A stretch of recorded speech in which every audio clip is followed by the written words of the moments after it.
Good morning and welcome to the 20th meeting in 2025 of the Local Government Housing and Planning Committee. I remind all members and witnesses to ensure that their devices are on silent. Mark Griffin and MSP and Fulton McGregor MSP are joining us online today, and I welcome Evelyn Tweed MSP to the committee, and I also want to extend the committee's thanks to Emma Roddick MSP for her good work on the committee. And the first item on our agenda is to invite Evelyn Tweed MSP to declare any relevant interests. Thanks, Mayor. I would like to declare that I am a member of the Lower Gum Housing Association.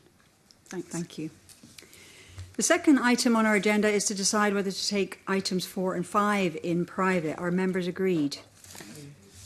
We're agreed. The next item on our agenda is to take evidence as part of our annual review of the operation of the 4th National Planning Framework from the Minister for Public Finance, Ivan McKee. And the Minister is joined by Scottish Government officials, Cara Davidson, who's the Head of Environment and Net Zero, and Andy Kinnaird, who's the Head of Transforming Planning, Fiona Simpson, who is our Chief Planner and Director of Planning and Architecture and Regeneration, and Carrie Thompson, who is the Head of Development, Planning and Housing. And I welcome our witnesses to the meeting. We've got about 90 minutes for this discussion, and we're going to go straight to questions. Okay, so I've got the first few questions, and then we'll bring in colleagues with other ones. So the first question is around monitoring the effect of NPF4 policies. And I'd just be interested to hear an outline of how the Scottish Government is monitoring the effect of the NPF4 policies on the type and location of developments in Scotland, and assessing whether these are meeting the policy priorities such as compact urban growth and rural revitalisation, for example, but could be others. But yeah, so just a sense of how you're monitoring it and assessing whether the policies are happening. Of course, I understand clearly that the decisions on planning are made at a local level. So it's up to local planning authorities to make those decisions, and NPF4 gives them the framework within which to do that. So those policies, as you're aware, cover everything that should require to be covered, and the way it's structured, there isn't a hierarchy there. So all of the aspects of NPF4 would be considered in the round on any individual planning decision. And clearly there's a number of other factors that affect how plan developments are taken forward or not. So from our perspective, there's been, with NPF4 being relatively new, there's been a settling in period where we've had to communicate through guidance and letters to give perhaps clarification on different aspects of NPF4 as it's settled in. But I think that the framework that's there gives a very solid foundation for the planning decisions that are being made at local level. And in terms of the effectiveness of that, as I say, there's clearly a number of other factors that will affect what's happening. But from our perspective, I would say that together with the guidance that's been issued, I think we're in a good place in terms of the effectiveness of the system. Okay, but my question was about monitoring and assessing. So have you got any detail on, I mean, I know we're totally in settling in period. That's what we've really heard in our previous evidence sessions. But just what's the system that the government's got set up for doing that monitoring and assessing? Fiona? If I could come in here, convener. So we've been keeping a close eye on how all of the 33 policies are playing out in practice. There's two aspects to it. So the development management process, where decisions are made, where there's issues arising, we're in close dialogue with stakeholders around a number of the policies. So things like flooding or housing, we're having these discussions, looking at how they're playing out in practice. So we're not formally sort of counting up how many times policies are deployed, but we know where there's issues arising with some of the policies. We're also obviously following the progress of local authorities in preparing local development plans as well, and NPF4 will play out in those plans as they emerge. Okay, great. And the stakeholder groups that you're bringing together around different issues, is that because something flares up, or you actually have them in place and you're monitoring as you go along? That's pretty much in place on an ongoing basis. So there's heads of planning group, there's a high-level planning group, and then specific groups on on other issues, and a lot of engagement, obviously, an increasing engagement with key agencies. Okay, great. You mentioned, Ivan, you mentioned that that there's guidance has been going out, but one of the things that the committee's heard in our evidence sessions is that there's a lack of guidance on the assessment of climate and biodiversity impacts on new developments, and that's been hampering the delivery of MPF4 policy goals in these areas. So we're aware that the climate adaptation guidance has just been published, but it's taken over 2 years to prepare, and the biodiversity guidance is still not ready. So I'd be interested to understand when we can expect that guidance. Well, I'll go to officials on the specifics on the biodiversity guidance, but in general, I think clearly where we see a need, and that will be from planning authorities coming forward with questions or areas where we think there needs for clarification, we're issuing guidance. There's also an awful lot of guidance out there, so there's an exercise that's been going through at the moment to streamline that, so it's more focused. But I think the comments we got in guidance are either there's too much or there's not enough, so I think getting that balance right is important. But as I say, as we go through that settling in period, as stakeholders, planning authorities and others are coming forward with asks for specific guidance on specific aspects of that, then we're producing that. Okay. Yes, I could come in. Sure, on please, the, thanks. Biodiversity guidance specifically. So we are working to build and add to our suite of existing guidance on biodiversity. So we worked closely with Nature Scott, who published their Developing with Nature guidance in February 2023 to support delivery and practice of MPF4 Policy 3 on biodiversity. That guidance is applicable to the widest range of development, so to local development specifically, but also sets out a range of good practice principles that are applicable more generally as well. I understand Nature Scott are working to republish that as an illustrated guidance. However, that is a sort of cosmetic exercise, if you would like, really to help engage and draw in and make the guidance as accessible as possible. Later in 2023, the Scottish Government published our planning guidance on biodiversity, which supports the application of Policy 3 in the round. That guidance was published in draft format, recognising that it is intended to be a living document that we continue to add to over time as practice beds in, and we do expect to update that later this year. I'm pleased to say that earlier this week, Nature Scott also published additional guidance on biodiversity to support the use of metrics within the planning system. So that guidance was published earlier this week and is available to view as well. Okay, thanks for that. Just a couple of things. One is on resource, around the time it's taken for this work to come forward, and it's great to hear that you're collaborating with Nature Scott. But we have heard that there are very limited numbers of staff working on the guidance, so we are seeking some assurance that additional resources can be allocated so that we can actually speed up delivery, particularly around biodiversity, but maybe in other areas that might, as you say, Ivan, things come forward. Yeah, and I think the team's in place to do that. So clearly, some of this, it's not a question of the resources, it's a question of taking on board all the different aspects from different stakeholders and making sure we've got that guidance,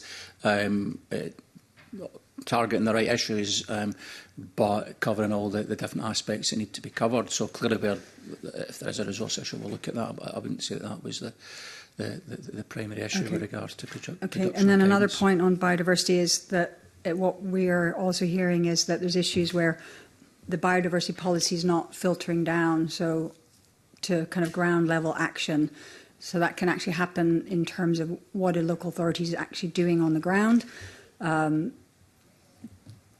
all the way through to things that decisions are taken in planning. So, for example, ancient woodland has come up in quite a few conversations that some local authorities think it's okay to destroy ancient woodland and then replace it with new plantings. So we're not getting the weighting there. So I'm just wondering how we can bring that forward in guidance, that actually destroying an ancient woodland has far more concern and weight in terms of climate response and that kind of thing, as to planting a few new trees. They're not going to give us our climate emissions heavy lifting that we need.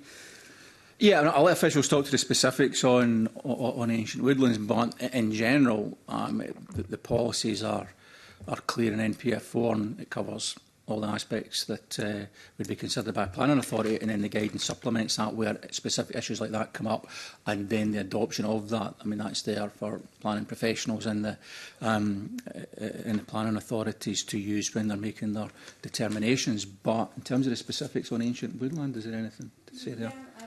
Can come in just to acknowledge work that's underway within the Scottish Government around ancient woodland, specifically in particular on the Ancient Woodland Register. So I believe that is something that colleagues are actively working on, and that NatureScot has set up a steering group with key stakeholders, and that project has been initiated. So I think we'll start to see more work come through on ancient woodland specifically.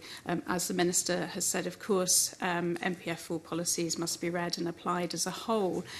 What we have been doing on biodiversity and nature in particular, again, is working with the Improvement Service, and there have been a number of very well attended information and sharing of practice events that have been held for local authorities, particular on nature issues, and obviously with the national skills work as well. There's a range of thematic work that's coming through over the course of the year where there is opportunities for colleagues across the spectrum to learn from each other and to hear from particular experts on specific topics. Okay, can I just ask, so that work on ancient woodlands, is that coming as a recognition that existing woodlands is a very important feature in terms of responding to biodiversity and climate change?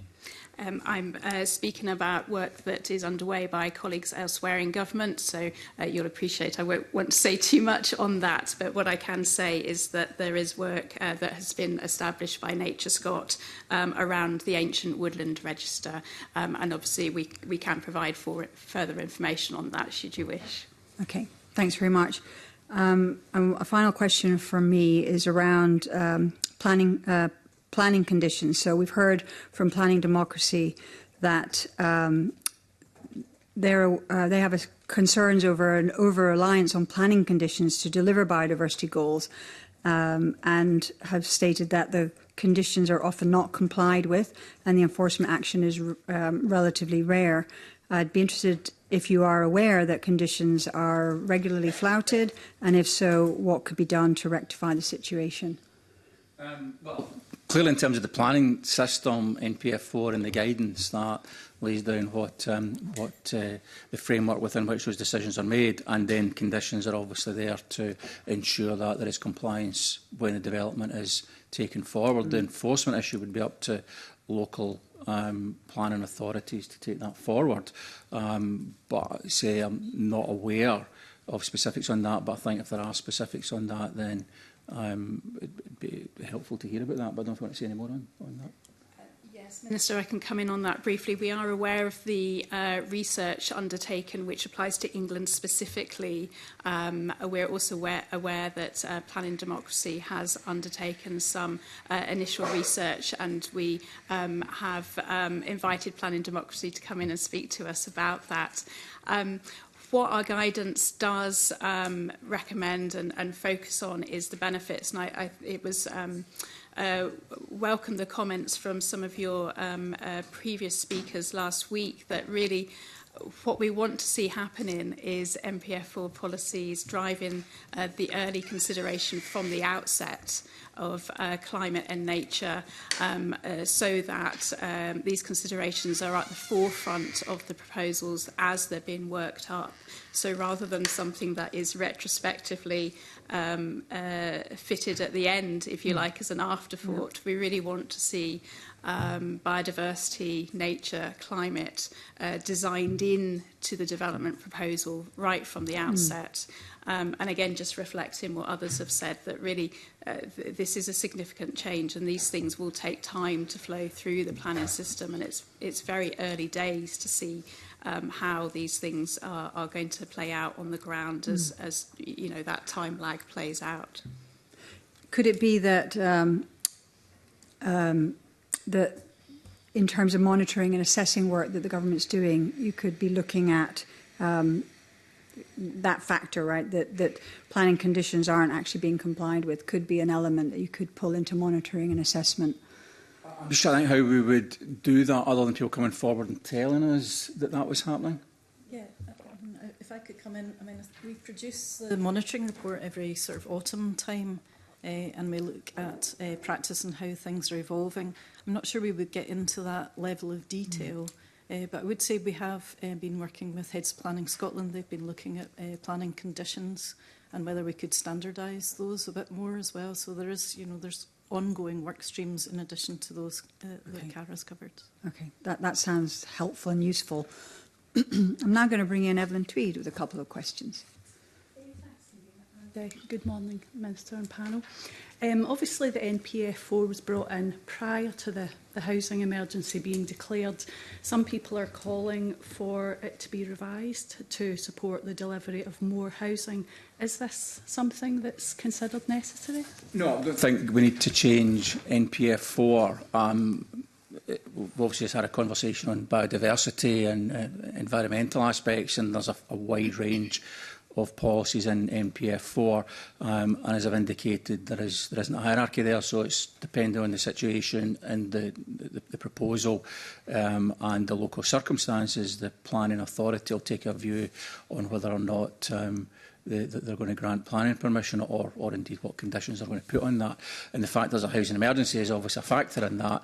We've written out to myself and the Chief Planner to planning authorities in that regard to highlight the fact that that is something that's in place and across the country and in many local authorities, and it's a consideration. But as I say, I think given the stage we're at the moment, it's all about delivery.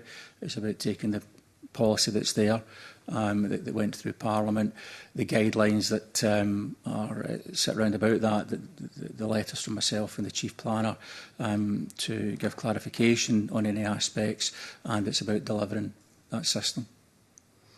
Do you think it will be reviewed in the future if it's not working?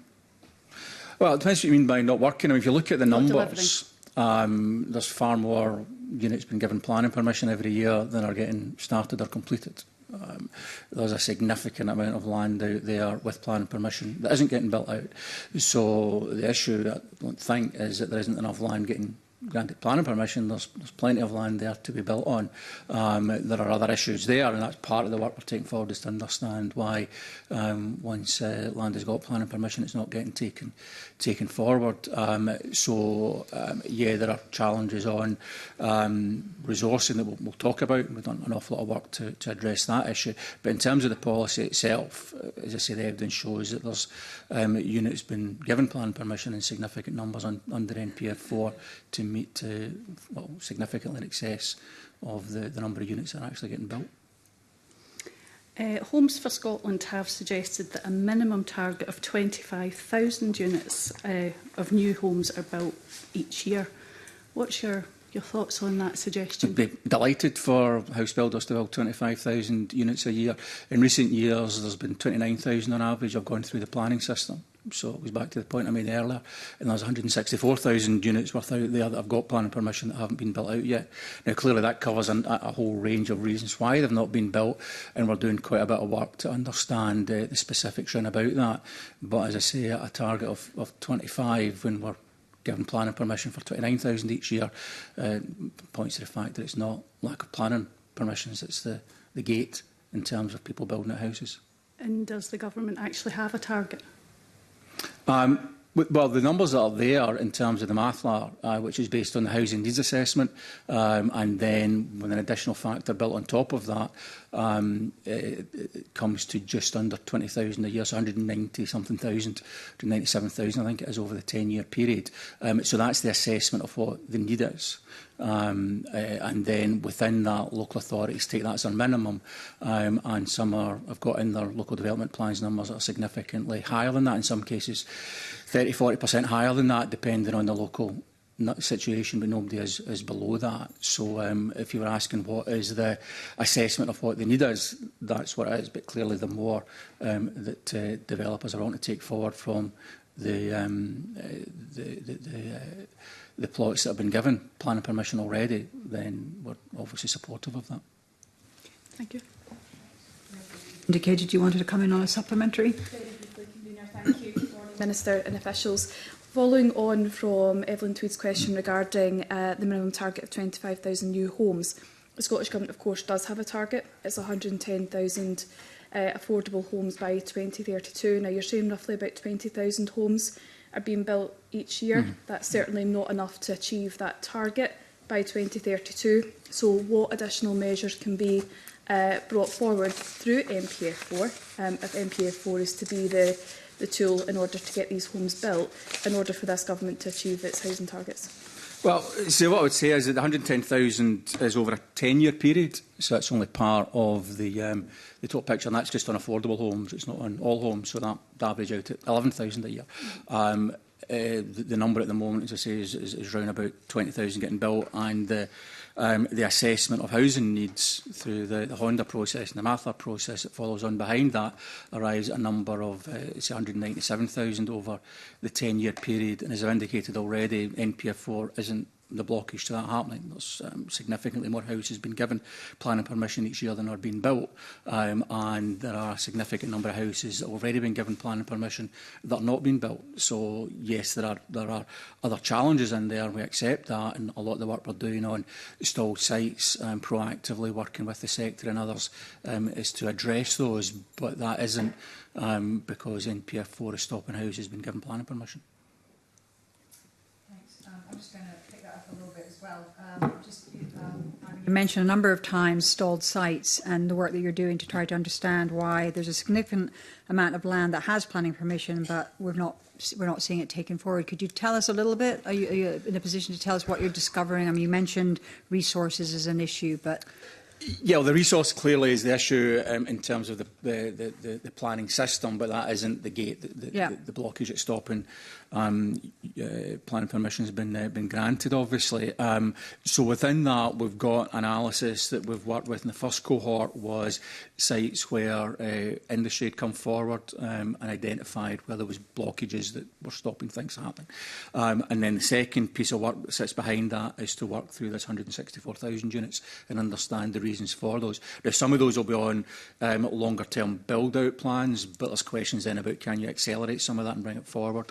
Some of the commercial aspects may have changed since planning permission was granted, and it doesn't make economic sense the way it used to, and there were a whole series of reasons in there. And frankly, some of it will be speculative. But then you would say, well, if we're using planning resource within the planning system to give planning permission to units that are never going to be built or of low likelihood of being built, then that's a separate question you would need to address. But in terms of the stall site specifically, so 20,000 units was looked at. They distilled that down to about 11,000 units over a number of sites, most of which are not exclusively, but most of those are fairly large sites, 2,000 units or so, and they're spread around the country. There's some in Aberdeenshire, some in Fife, some in Ayrshire and elsewhere, and then it's a question of getting people around the table to understand what the blockages are. Some of those issues are around about Section 75 and education provision, some of it's around about transport issues, some of it's around about key agency issues. So for each specific, it's the planning hub team that's pulling together the relevant parties. And it's the first time we've kind of taken that approach around the table to understand what the blockages are, very specific on specific sites, and then who needs to do what to move those on.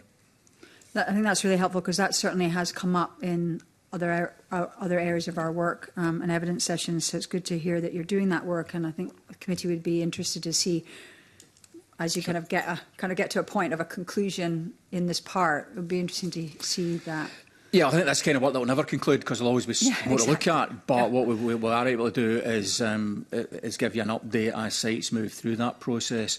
There's a limit to how much of that we'll say specifically up front, because some of it will be commercially sensitive, clearly because there's numbers in there, financial numbers. But in terms of as we get those unlocked, then very happy to share. Yeah, I mean, I think it's something about seeing what are the blockages, and is there patterns across that? Is it like, how often is it a transport issue? How often is it a Section 75 issue? Just to kind of understand that. Absolutely, and you'll get a mixture of stuff in there, and there'll be stuff in about flooding, there'll be stuff in about some of the things we've talked about, biodiversity in woodland and so on and so forth, some of which may be able to resolve and which are hard, some of which are harder to resolve. And this also, I think, leads into the work we're doing with review and audit of key agencies and how they're approaching planning and what can be done to streamline those processes as well.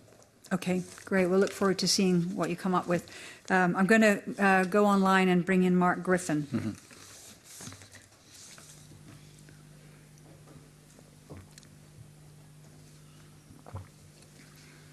Thanks, Convener. I've got a couple of questions for the Minister on adoption of local development plans, but first I wanted to come in with a supplementary on the Minister's comments on the 164 homes across Scotland that the Minister says have planning permission but haven't yet been built. Now, Sir Robert Choate, who is the chair of the UK Statistics Authority, wrote to Scottish ministers on the 6th of March this year and said that the data for that claim remains unclear based on limited information, and that future use of that figure should clearly indicate that it's a high-level estimate. So I just wanted to ask the Minister whether he's reflected on that assessment from the UK Statistics Authority and whether he thinks it's helpful to use that figure as a matter of fact. Well, it's a matter of fact that it's a figure and it's a high-level estimate. It's come from adding up the numbers from local authorities as to what they've got in their planning system that's been given planning permission but haven't yet been built out. And clearly it's a dynamic number, which I think is a point that the Statistical Authority is making, that clearly it's moving, because on an ongoing weekly basis more units are given permission and more units are being built out. So I absolutely accept the fact that it's a high-level estimate, but it doesn't take away from the fact that there are a significant number of units out there that have got permission that haven't been built out. But at no point did you say in your previous answers to two questions it was a high-level estimate. It was stated as a matter of fact. Well, I've just said it's a high-level estimate, and that's on the record. And I've said that before, and I've said that in writing.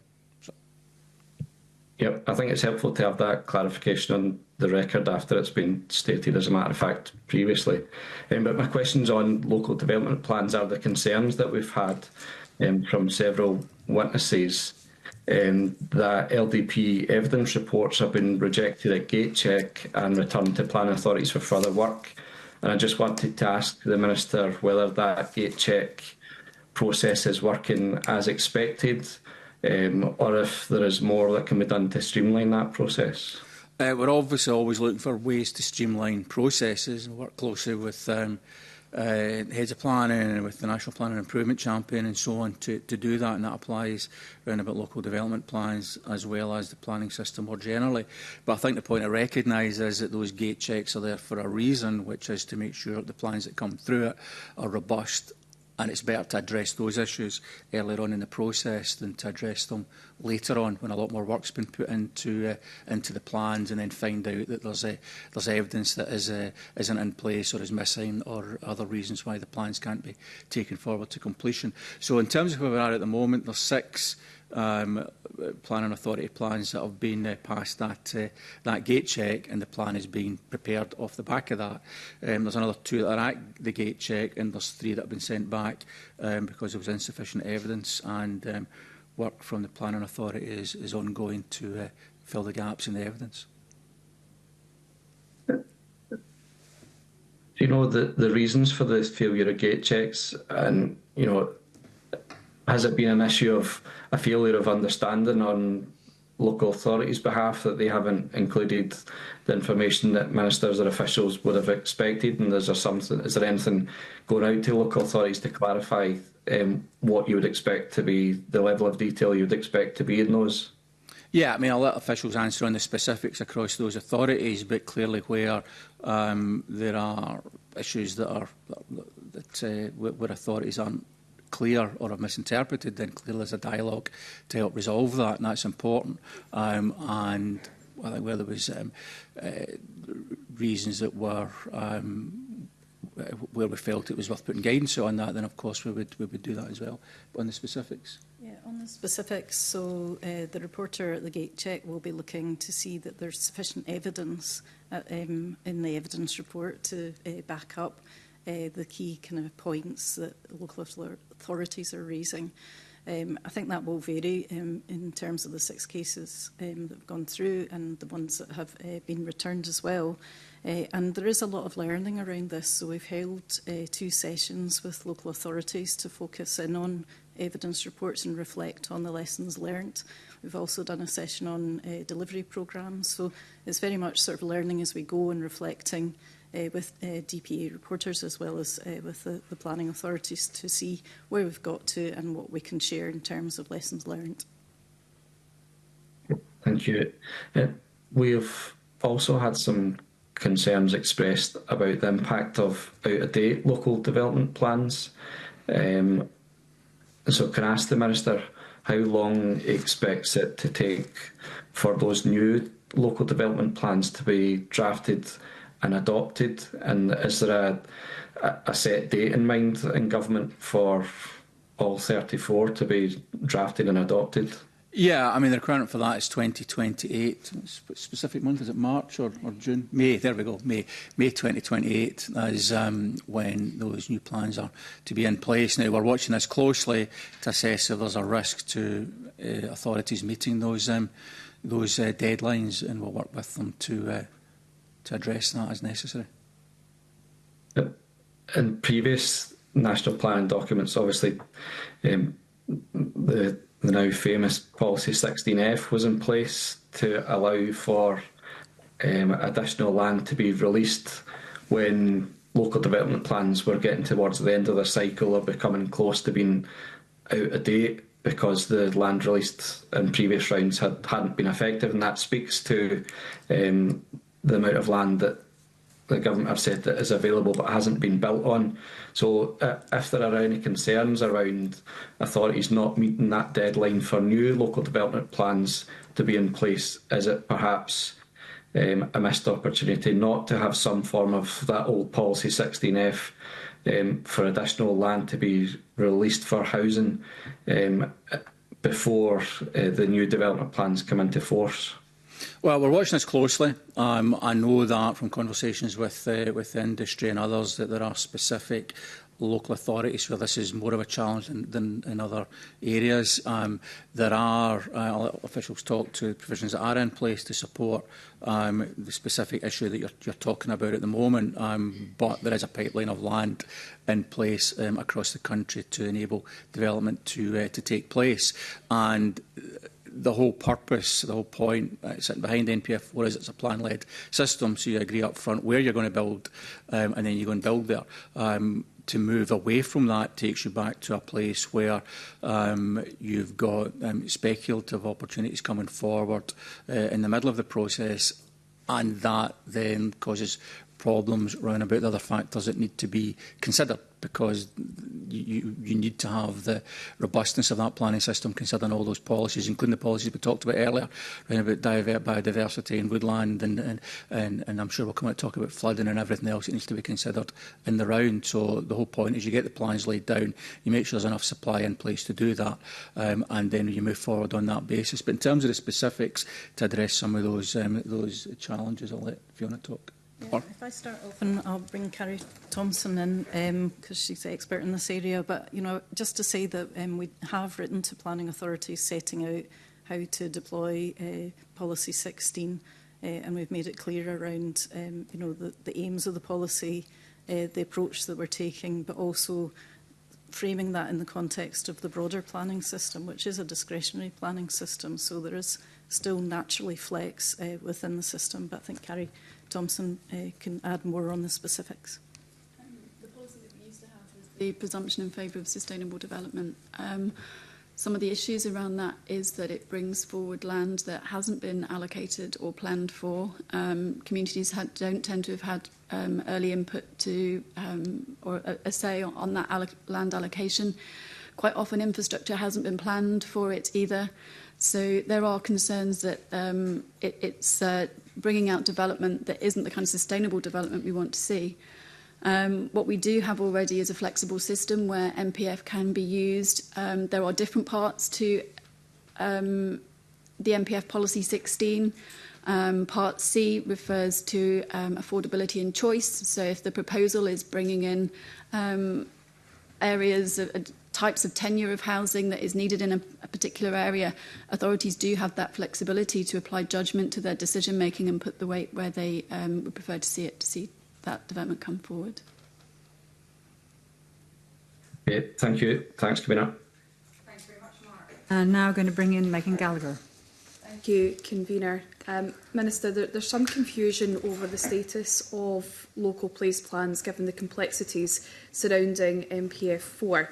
I believe the original intention was that they would be incorporated in the new local development plans, but this now seems to be unlikely, given that many community groups have now they're well in advance of preparing their local place plans, and we're now not going to see local development plans, the new local development plans in place for quite some time.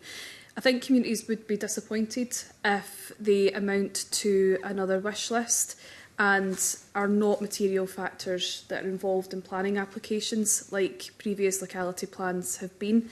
So I'm wondering, what is the Scottish Government going to do in order to balance that out, to make sure that communities are very much involved, but local development plans match local place plans so they work together as they should do? Yeah, well, first of all, in terms of the premise there, I mean, nothing's changed in terms of the timelines around about local development plans for that May 2028 timeline. Now, as I said, we are monitoring to work with planning authorities to make sure they hit that and to understand any risk around about that, but that hasn't changed. In terms of the local place plans, I don't know why you think that they wouldn't be included. The provision is there for them to be included. And if anything, if local development plans were taking longer, then there'll be even more scope for local place plans to be included because there's more time to do so. And as I say, the requirement is for planning authorities to consider those as part of that process. Now, we've deliberately set relatively quite a low bar there in terms of what needs to be in a local place plan. It doesn't need to be a very professionally prepared document. It just needs to be an indication from the community of what they think is important to them that then gets taken into account as part of that local development plan process. So I think any communities that are looking at this that should be assured that the local place plan would be taken into account, and in terms of the preparation of the local place plan, there is support out there to work with them to be able to produce that. I don't know, Andy, do you want to comment on that as well? So when an authority is preparing its local development plan, it's required by the statute to take into account any local place plan that is in place and has been registered. So it does formally form part of the system of preparing the local development plan. Where that hasn't gone through, so where a local place plan exists, either in advance of the local development plan being prepared, or if it has missed that sort of cut-off to be able to feed into the LDP, then where a local place plan contains information that's a kind of relevant material consideration, then in the consideration of planning applications and the decision making, then it would be a material consideration.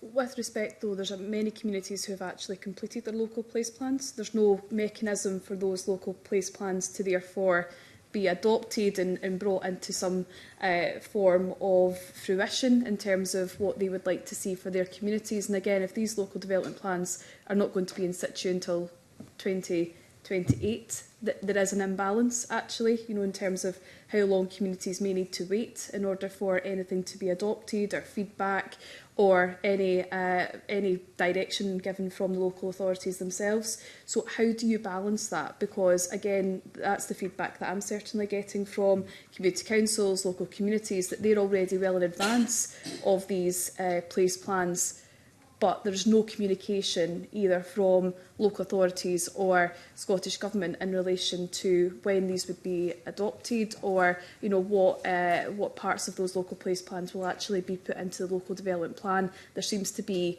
a bit of an imbalance there, and that's what I'm trying to ascertain from you just now in terms of how do you balance that out and how are communities heard, and how long do they have to wait before local authorities will actually adopt local place plans? A few things. If you're talking about they've got local place plans, but they want those held to be reflected in the local development plan, then I think Andy's already indicated that that's a requirement that needs to happen. If you're talking about they've got the local place plan, but they want it taken into account just now in the current system, then I think Andy can talk to the specifics on how that works at the moment. I think that's the point. So because the local development plans are being prepared at the moment, so the first round are going through their evidence reports and moving on to the writing of the proposed LDP. So the local place plans won't have fed through to that just yet. But in the meantime, where a local place plan is completed and registered, then where it's raising issues that are relevant to any particular planning decision being made, then it would be a material consideration. So how long will communities have to wait then before that journey is concluded? So that sort of kind of place as a material consideration can come into play for any decisions that are being made right now. In terms of it feeding through to the local development plan, we're in that kind of phase of the plans are being written and looking to have them in place by 2028. Okay, no, thank you very much for that. And in terms of the committee evidence that we've already heard, it seems that the overly rigid interpretation of MPF4 is potentially stifling development. I think the importance that we've heard stressed from developers themselves is the planning departments that we've already spoken about being properly resourced, local authorities being supported to adopt new LDPs within a good time frame, the continued guidance being given through the Chief Planner to ensure that the objectives of MPF4 and LDPs are considered pragmatically but also in the round.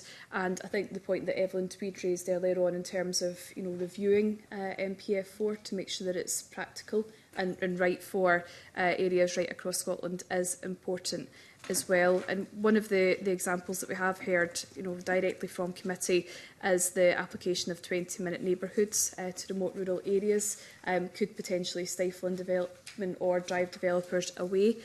So can I ask the Minister, how do we overcome this? How do we encourage development in areas, and how do we remove red tape so development can happen in areas right across the country? The whole point of the planning system, or any planning system, is to make sure you get that balance right, and that where development is taking place, it's considering all the different factors. And we've obviously opened up by talking about biodiversity and environmental aspects, and obviously there's many other aspects in the NPF4 that are covered, be it around about infrastructure or consideration of brownfield and so on and so forth. So all of that's considered in the planning system. Where there are specific issues, you mentioned policy 22 on flooding, or certainly that's one of the policies that's been considered in that regard. The guidance that's issued and alerts from myself and the Chief Planner to offer clarification to planning authorities where that's required is an important part of that process. But it comes back to the point that the policies are designed in such a way that they are applicable across the country, and it's exactly for local authorities, local planning authorities, to take into account local considerations when they're looking at how they apply those policies. And that's precisely why there isn't a hierarchy, because different factors could be more or less important in different parts of the country, and it's for local planning authorities to make that decision. So, as I said, the guidance that comes forward as necessary is to support that where there is concerns that local authorities aren't interpreting the policies in the round. Again, that will feed into the process whereby we would give more guidance through planning letters and other mechanisms to offer clarification there. No, thank you very much for that. And final question, Minister, this morning is on brownfield sites that you've just referenced, because we know that brownfield sites, they're associated with higher costs. We know that there's course, there's remediation of contaminated land involved.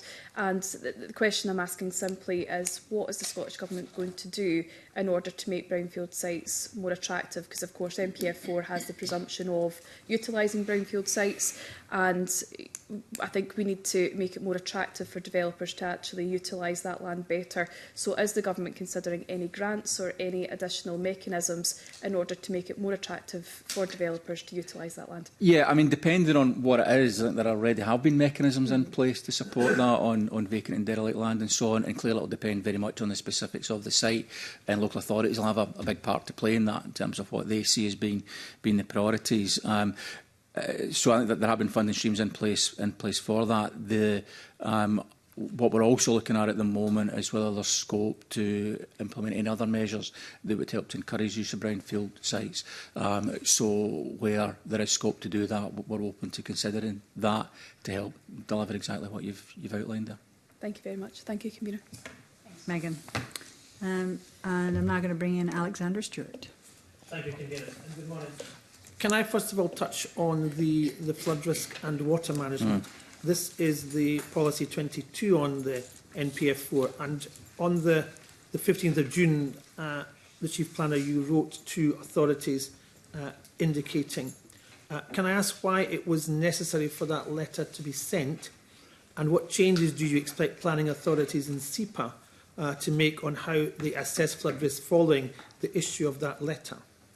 Well, I think it was like everything else we've talked about, to give further clarification on how those that policy 22 in particular was considered, and the point we've made right through is that NPF4 has been laid out there to cover all the different aspects and different policies that need to be considered in determining planning applications, but where we are seeing the need for further clarification because of how it's been taken forward in implementation, then we're very willing and keen to do that, to make sure that there's a fuller understanding of what the expectations are.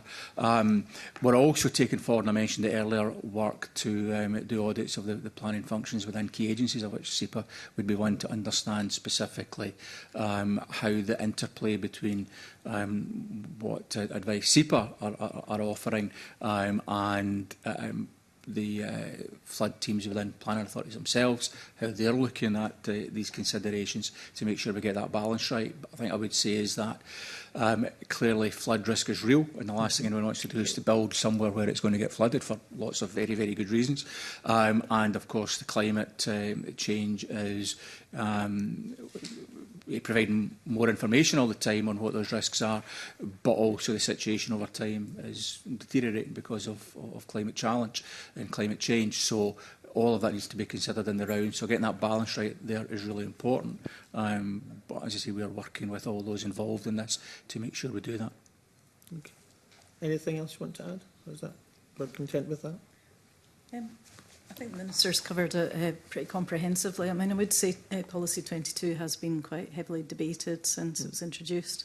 And, you know, it's not really clear whether that's as a result of the policy itself or actually the context that the Minister's outlined, where flood risk and the evidence associated with it is quite technical, it's quite challenging. We need to take into account climate change and its impacts.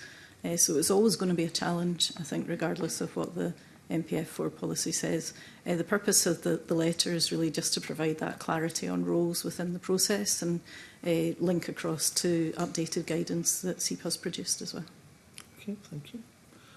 My second question is more with reference to the resourcing of planning departments, and that has continued to be a concern for a number of years now, Minister and officials.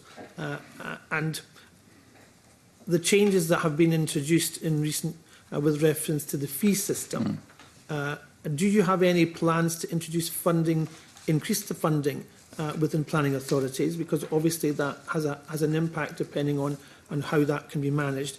And do you support the ring fencing of planning fee income? That's another area that's been touched on in the past and has it's got implementation as to how that could work if that was the case, if it was ring fenced, and what that would mean. So it'd be good to get a flavour of your views on that.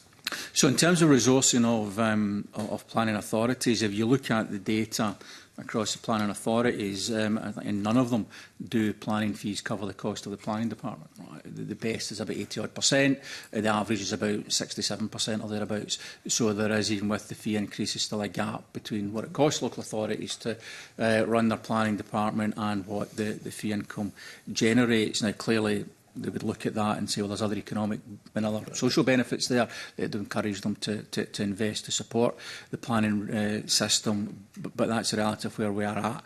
And I think the steps we've taken on planning fees, introducing different fees, index linking those going forward, has helped to give some more resources to planning authorities. The point about ring fencing is important. The Verity House agreement between the government and local authorities in COSLA got the presumption against ring fencing, so we would strongly encourage planning authorities to use those fees and the increases from the fees to do further investment in the planning functions, but we are not in a position to mandate that through ring fencing as a consequence of the Verity House agreement that we've signed up to.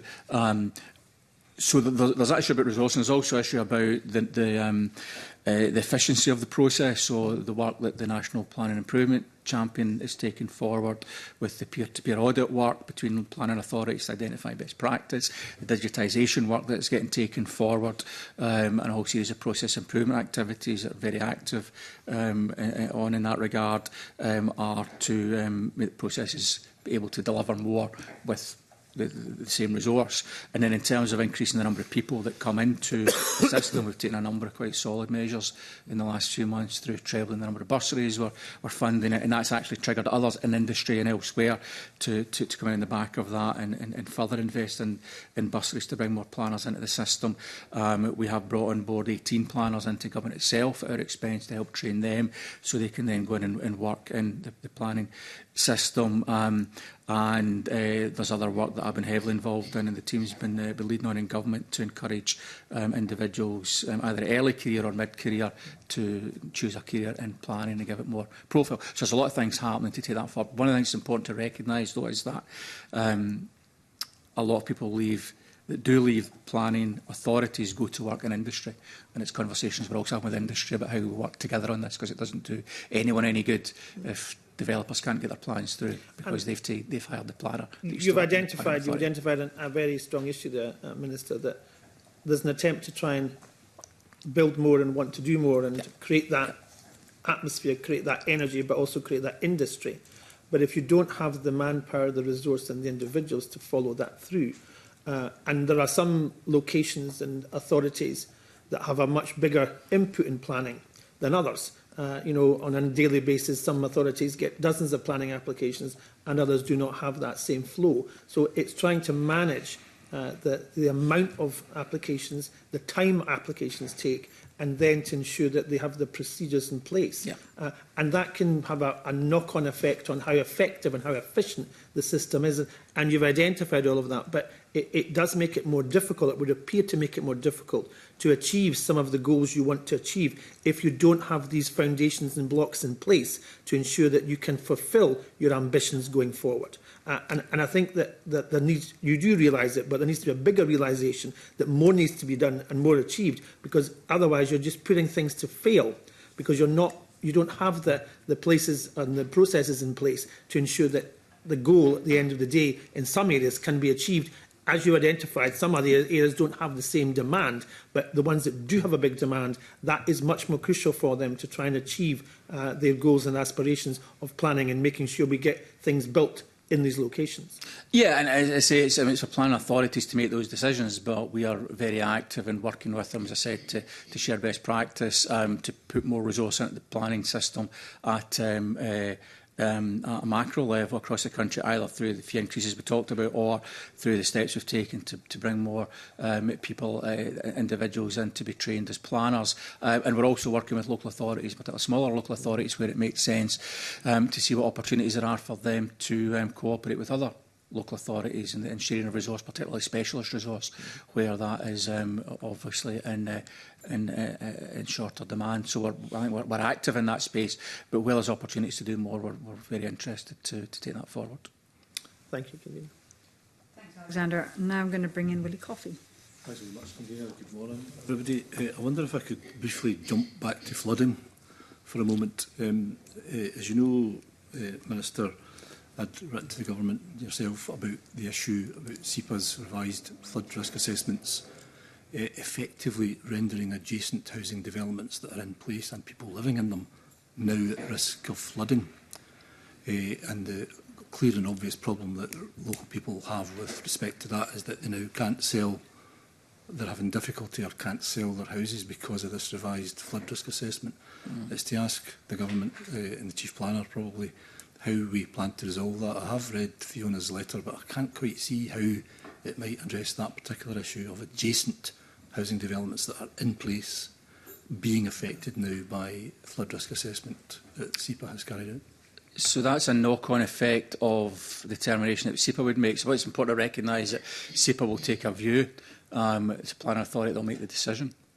And that's important to recognise, and SEPA's perspective on it is one aspect of that.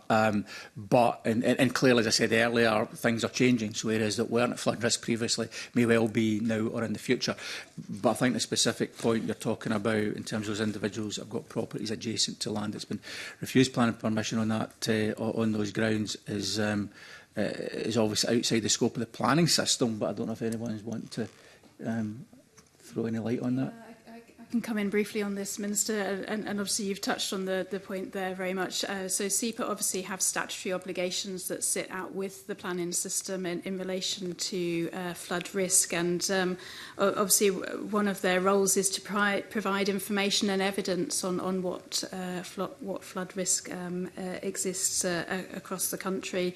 Now, obviously, it's entirely appropriate that where that information and evidence exists on flood risk, it is taken into account in decisions. Obviously, there are separate issues where development already exists, and obviously the role of the planning system exists to guide future development. And the Chief Planner letter that you mentioned there was actually the output of work through a short life working group that brought together planning authorities and SEPA, and also heard from industry as well. Certainly colleagues across government officials are very much aware of the issues that arise in relation to existing development. Obviously the focus through the planning system is where new development proposals come forward and how the information and evidence is taken into account in planning decisions and weighed in the round and balanced, as we've heard, is the case of all NPF4 policies. Well, thank you for that, but I don't quite see how that helps the situation. A number of constituents have come forward and say, because of what's happened, that they cannot sell their house, when only a year ago it wasn't liable to flood risk, and now it is. And they're living in really expensive homes and that they can't sell because of this change. How does the government plan to get us out of that situation?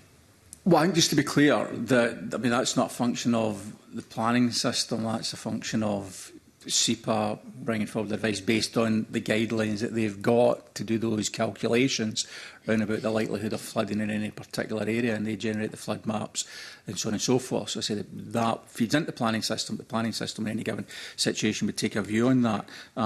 So I think any solution to that doesn't lie within the planning system. Well, it clearly has to lie with somebody, perhaps SEPA. I mean, what question that people are asking me is why should SEPA suddenly designate my home now to be at risk of flooding when I bought it on the strength of it not being at risk of flooding a year ago? Why are we allowing this situation to develop? Well, I think if you want to look at specifics on why, it's not in my ministerial portfolio, SEPA's remit, that would be elsewhere. But if you want to communicate on the specifics on that, then we can look at that specific case and understand what assessments SEPA have made and what technical data they've used to make that assessment. Right. I think I'll probably have to leave that one at that and follow up with that, Minister, if that's okay. Turning to a more positive note, the ideas behind planning hubs were broadly well received at previous committees, quite a lot of support expressed for the planning hub idea. Just to give you an opportunity just to remind the committee what's the principle behind the planning hub, what kind of ideas do you have for staff and budget resource and so on, and what will their role be specifically in supporting planning development going ahead? Well, conceptually it was to be able to leverage resource to be able to address and unblock specific issues, right? So there's a range of different things in here, and it's important to recognise that they are trying to solve different problems because they're in different sectors, if you like. So in the housing piece specifically, it's what we talked about earlier. It's identifying stalled sites where there's specific blockages. It's then about getting the right people around the table to be able to unblock those and move those forward. And before there was a hub, then the conversation would be very much about everybody would be talking from their own script, if you like, about why they were doing what they were doing and their piece of the process. But it's hooking all that together, and I think that's added real value by bringing everyone round the table to identify how, as a collective, they can help to unlock some of those things. So I think that's been quite significant in terms of the housing planning hub, and as I say, we're going to continue to roll that work out to more sites going forward. There's also within hydrogen, where we're rolling out the hub, it's about, if you like, getting ahead of the curve, understanding the issues that are going to be pertinent to that technology as it starts to come into play. That is obviously new to everybody, and in particularly smaller local authorities are going to find it more difficult to access the technical information and the expertise to do that. So it's to address some of those issues up front so that as those applications start to come through, we're not learning at that stage. We've done a lot of that learning previously, and also to identify the specialist technical resource that can support those planning applications. And we're also doing work on renewable energy as well with that regard. So I think that the concept has been, say, very well received. I think the execution of it has landed well, and I think we can continue to develop it. And then on the point of how that was resourced going forward, I think we're very much in a learning phase just now. We're making a difference. As we go into the next Parliament, we would have a look at that in the round and talk to stakeholders and understand, do we need more investment in specific parts of those activities that the hub's taken forward to make a material difference. Okay, thanks for that. Thank you. Master plan consent areas. Yeah. Our friends at the Royal Incorporation of Architects were talking about that, and it's come up at the committee several times. The whole idea to reduce administrative burden and planning authorities to speed up planning decisions and so on. Could you, maybe it was a bit less enthusiastic about this idea. Could you give the government's view about what's the purpose behind that, and who would be involved in that kind of scheme, and how would local authorities work with it to take things forward in planning terms? Well, again, the whole concept there is where you've got an area where there's significant development likely to take place. It allows the planning authority to be able to put in place the master plan consent area, which means a lot of the work happens up front so that the planning applications come forward. They've got a more streamlined process to go through because, as I say, a lot of the considerations have been addressed for that area. So we've had a number of examples of that around the country. We think it's a vehicle in specific situations, so there's likely to be a high concentration for various reasons of development, and it allows those processes to be streamlined, which allows the development to happen faster, which is what it's all about. But I don't know if you want to say any more, Andy. Yeah. More of this. So the whole principle behind the master plan consent area is that it can incentivise the investment. You're delivering planning permissions already in place through the sort of designation of an MCA scheme. So it basically de-risks the planning system for any potential developer to come forward. They can come and develop under the terms of the scheme that's been set. It's also an opportunity for authorities just to show that bit of place leadership, to kind of pick out the priority areas where they want to see the investment, the particular style of development, to look at the quality of development that they're wanting to bring in the area, and work with landowners and potential developers to kind of come up with a plan for its area that will deliver those consents from the outset. Great. How do you get local participation again in that master plan consent process? Where's the role for local communities that are disparate and spread around to be part of that process? Yeah, sure. So I'll just sort of continue with this, if I may. So we have sort of worked up the process for a designation of a master plan consent area using the same process that you would have for a planning application coming forward. So we've aligned the processes so that it would still allow for the same opportunities for local engagement for an MCA scheme as you would have for a planning application. So if it's on a major area that would have involved a major development, then that would also bring in the pre-application consultation arrangements that we already have for planning applications. So the process, or rather, so nobody would miss out just by a master plan consent area scheme being brought forward that that would replicate the process we would have if it was a private developer coming forward with an application. I mean, the number of local consultees could be quite large with something like that, Andy. I take it, especially I'm thinking about community groups and how they can help to shape these plans. That'd be quite a wide-ranging and extensive consultation, I would imagine, would take place. I'd certainly welcome it, but is that part of the vision? But that's the sort of the thinking behind it. As I say, if it's aligned to kind of what would have happened with a planning application anyway. But we are already sort of working with a few authorities who are looking at being early adopters. So the master plan consent area provisions have only existed since last December. And we're working with some of the authorities at the moment to take these forward. We're seeing examples of sort of different types of development that they may be used for different areas or parts of the country. One that we've kind of spoken quite openly about is we're working with Highland on potential housing developments that will support the incoming workers around the Green Freeport in the area, but we're also looking with some other authorities around town centre master plan consent areas as well. Okay, many thanks for that. Thank you. Convener. Thanks very much. I think that was helpful to get a couple of the examples there at the end of where master consent areas might take place. I'm going to bring in Fulton McGregor, who's joining us online.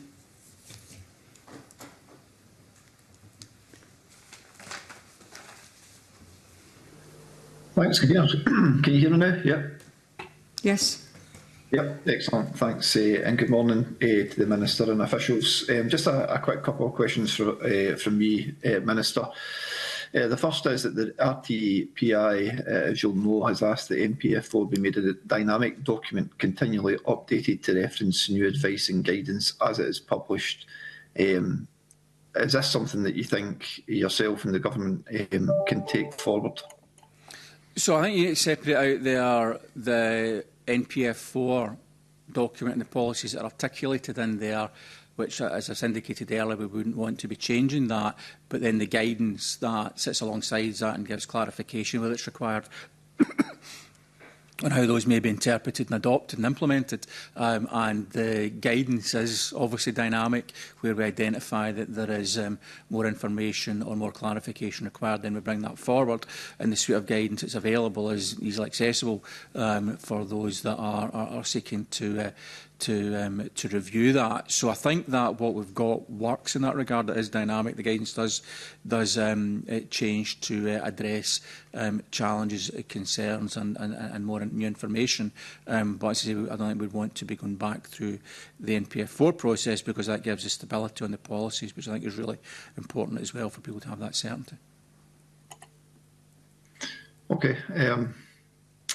And finally then, do you believe the NPF4 is supporting the delivery of a gender-sensitive approach to planning? And if you do believe that, how do you think it achieves this, or is there more that you believe can be done? So, I mean, there's been quite a bit of work on that, and I suppose that's about designing places that are supportive of everyone that's using them across genders. But obviously, if you get that right, it affects everybody that uses the space in a very positive way. And there's been quite a bit of work happening on there with representatives from the United Nations Institute for Training and Research Fellow, Dr May East, and there's certainly events that I've been involved in with young planners, where the gender-sensitive approach to planning planning has been given significant prominence, and it's something that so young planners are very interested in because they see it as adding real value to the placemaking aspect of what they do, and it's part of the reason they came into planning to make places better. So it's certainly got prominence. It's certainly I'd say it was embedded through MPF4 itself, and it's certainly something that we are taking opportunity to work with others and to articulate where we can. Don't see anything else on it. No, just to add that it's very much embedded in the approach in MPF4, so it's a regenerative approach to development, and the principles are explicitly referenced as well as implicitly across the policies, so things like local living are very much consistent with a gender-sensitive approach. I would say we did, quite intensive work around a workshop last year. It was really well attended, very well received. But since then, actually, we've done less directly because it's become a movement beyond the life of MPF4. It has long been discussed, but I think there's a lot of enthusiasm for it in the planning world now, which is really positive.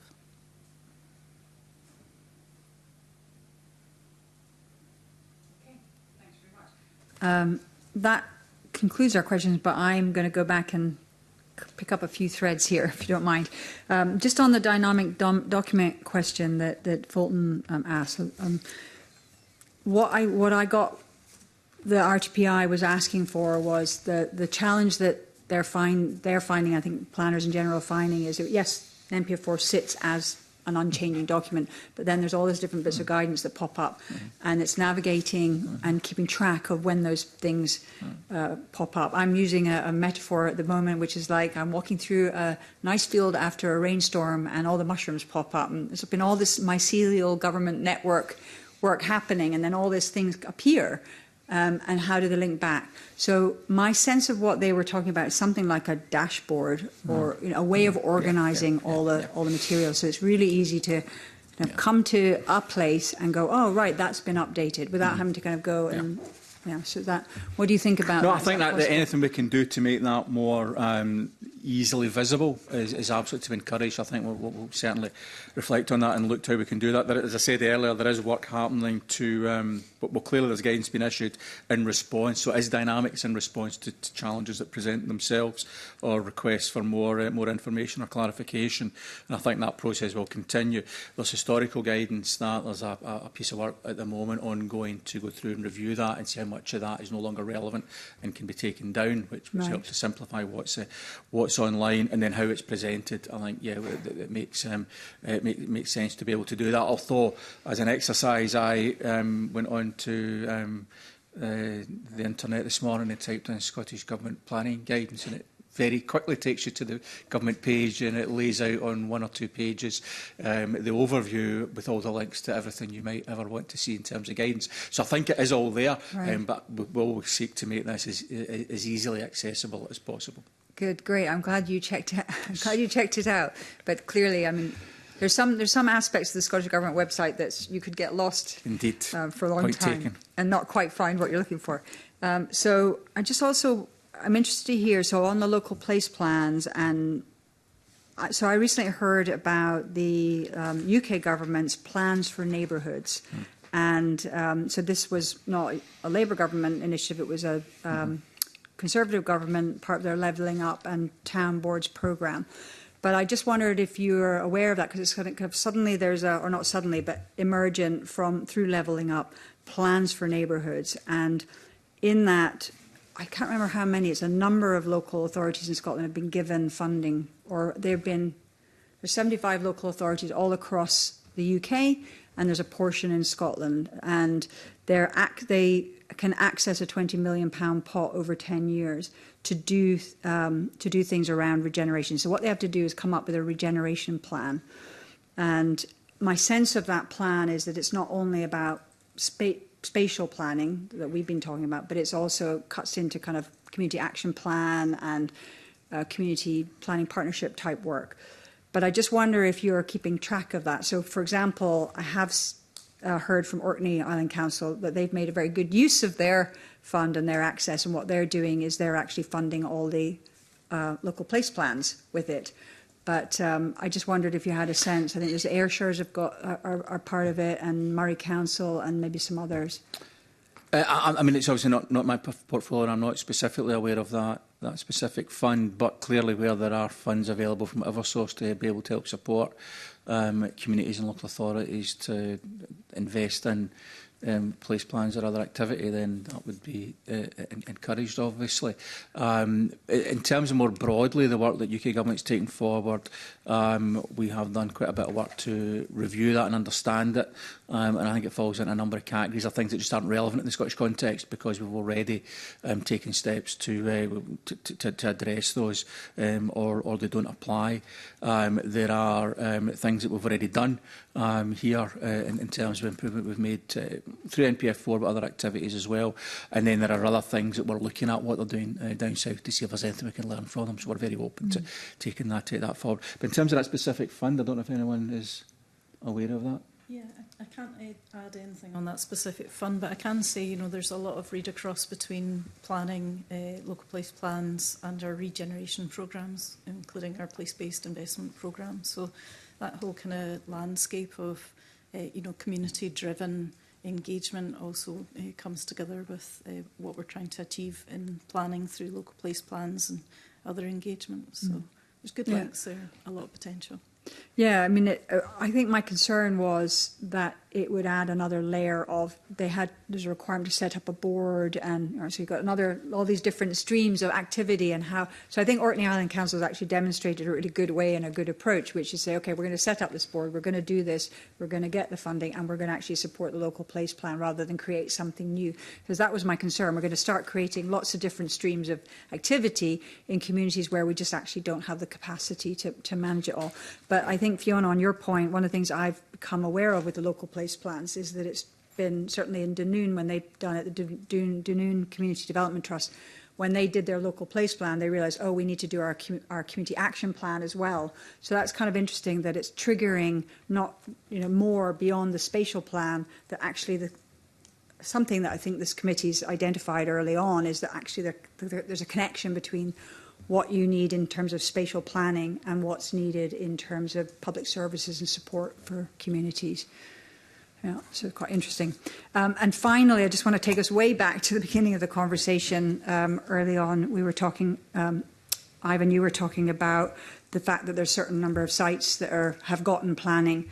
And I don't think this is something the government can necessarily rule on, but for example, I was speaking with a development trust in Highland, and they pointed out that in their area, there were 53 small sites for maybe one house, private developer, a personal home that got planning permission, but then it didn't get taken forward. And that means there's 53 places where 53 houses could be being built. And as you're all nodding your heads, as you know, one house in a community in rural Scotland can make the difference on keeping a community alive. So I just wonder if there's anything in terms of guidance or kind of creating a bit of culture of support for local authorities to somehow find a way to put those sites back into the mix so that communities could take something forward. No, it's a very valid point. It goes back to the point we made earlier with the high-level estimate number of 164,000 that we talked about. And that's made up of all kinds of things, from very big sites, as I said, when built over a period of time, or there's commercial issues or whatever, right down to very, very small sites are part of that, with individual units as well. The work that we are taking forward there, we get the initial stalled sites work that's been identified. Beyond that, the team are working on to understand those units in that bigger number across the country, where they are, and obviously we start with the bigger ones and work our way down, because that's going to have the most impact most immediately. But that work's ongoing. We've seen the first kind of cut at that to see what the issues that are holding those up are.